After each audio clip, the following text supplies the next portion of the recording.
পোড়া রুটি দিয়ে দুধ চা খেয়েছিলাম আজকে। আর কিভাবে এই পোড়া রুটিটা করেছি তাই আজকে আপনাদের সাথে শেয়ার করব। এটা কিন্তু কুষ্টিয়ার বিখ্যাত একটা খাবার, পোড়া রুটি দিয়ে মালাই চা। তবে আমরা আজকে মালাই চা করবো না, বাসায় যেই দুধ চা খাই সেই দুধ চা দিয়ে এটা আজকে খাবো। দোকানে গিয়ে এই সাইজের রুটিগুলাই পেয়েছি আর এটাই এনেছি পোড়া রুটি করার জন্য। একটা সাইজ বড় ছিল আর একটা সাইজ ছোট ছিল। এটা করা হয় কনডেন্স মিল্ক মিশিয়ে, তারপরে কিন্তু আমরা আজকে গুঁড়া দুধ পানি দিয়ে এইভাবে গুলিয়ে ঘনত্ব তৈরি করে তারপরে বানাবো বাসাতে। মানে একটু ভিন্ন আর তো আর কি, বাহিরের থেকে যাতে কিছু আর কিনতে না হয় তাই জন্য।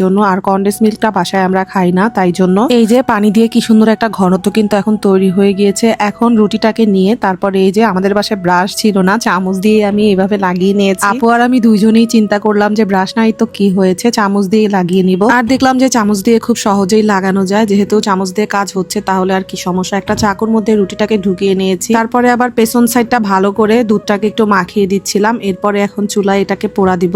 আর কনডেন্স মিল্ক ছাড়াও কিন্তু এরকম গুঁড়ো দুধ গুঁড়িয়ে করা যায়, যেহেতু দেখলাম যে ভালোই হয়েছে, রুটির সাথে একদম মেখে গিয়েছে। চুলার জালটা একটু মিডিয়াম করে তারপরে জ্বালিয়ে নিয়েছি, বেশি আছে যেন রুটিটা একদম পুড়ে না যায় তাই জন্য।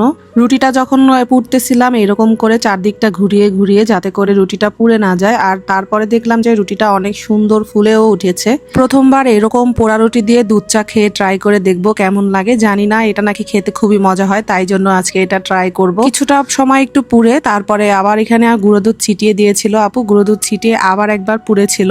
এখন পর্যন্ত রুটিটা পোড়া হয়নি, রুটিটা আর একটু পুড়তে হবে তাই জন্য এই যে এখন আবার চুলা রাসটা কমিয়ে রেখে তারপরে এই যে ভালো করে পুড়ে নিচ্ছিল। এই যে যখন এইরকম পোড়া হয়ে গিয়েছে তখন এটা আর পোড়ার দরকার নাই। এইদিকে এই যে নামিয়ে নিচ্ছে, আগে দুইটা করেছিলাম ওই যে এরকমটা দেখতে হয়েছে। প্রতিটা রুটি অনেক সুন্দর ফুলেছে। এইদিকে আরেক চুলাতে চা বসিয়ে দিয়েছিলাম, চা দিয়ে যেহেতু খাবো। সবগুলো রুটি এইভাবে সুন্দর করে পুড়ে নিয়েছি আর প্রত্যেকটা রুটি কত সুন্দর ফুলে গিয়েছে। আর চাটাও এখন ঢেলে নিয়েছি খাওয়ার জন্য। রুটির এই রেসিপিটা যেই দিন দেখেছি সেই দিন থেকে আমি আর আপু ভাবতেছিলাম যে ট্রাই করব, তো আজকে এটা ট্রাই করতে চলে আসছি আর আপনাদের সাথেও এটা রিভিউ শেয়ার করব, এটা খেতে আসলে কেমনটা হয়। কিছুটা গুঁড়ো দুধ আপু উপর থেকে ছিটিয়ে দিচ্ছিল যাতে করে এটা দেখতেও সুন্দর লাগে আর খেতেও ভালো হয় তাই জন্য। যারা যারা এখন পর্যন্ত এটা খেয়েছেন তারা কিন্তু অবশ্যই কমেন্ট করে বলে যাবেন আপনাদের কাছে কেমন লেগেছে। আর যারা খাননি তারা একবার ট্রাই করে দেখতে পারেন, এটা কিন্তু খেতে খুবই মজা হয়। আসলেই এটা খেতে কিন্তু খুবই মজা হয়, অন্যরকম একটা ভালো লাগে। এটার থেকে পোড়া পোড়া একটা স্মেল আসে। দুধ চা দিয়ে ভিজিয়ে এই রুটিটা খেতে গেলে যে কি যে মজা লাগে। সবসময় নর্মাল রুটি দিয়ে খেয়েছি কিন্তু এরকম করে তো খাইনি, তাই আজকে বাসায় এটা ট্রাই করে খেলাম। আপনারাও একবার করে খেয়ে দেখতে পারেন, এটা খুবই মজার হয়। আমার তো মনে হচ্ছিল যে এরকম রুটি কয়েকটাই একসাথে খেয়ে ফেলা যাবে। আর শুধু রুটি কিন্তু এতটা মজা লাগে না যতটাই যে পোড়ার পরে অনেক সুন্দর একটা স্মেল বের হয়। কুষ্টিয়ায় হয়তো এই মজার জন্য এই রুটি আর মালাই চা এত ফেমাস হয়ে গিয়েছে খাবারটা। এখন তো এটা ঢাকায়ও চলে আসছে, ঢাকাতেও অনেক জায়গায় এটা পাওয়া যাচ্ছে। এই তো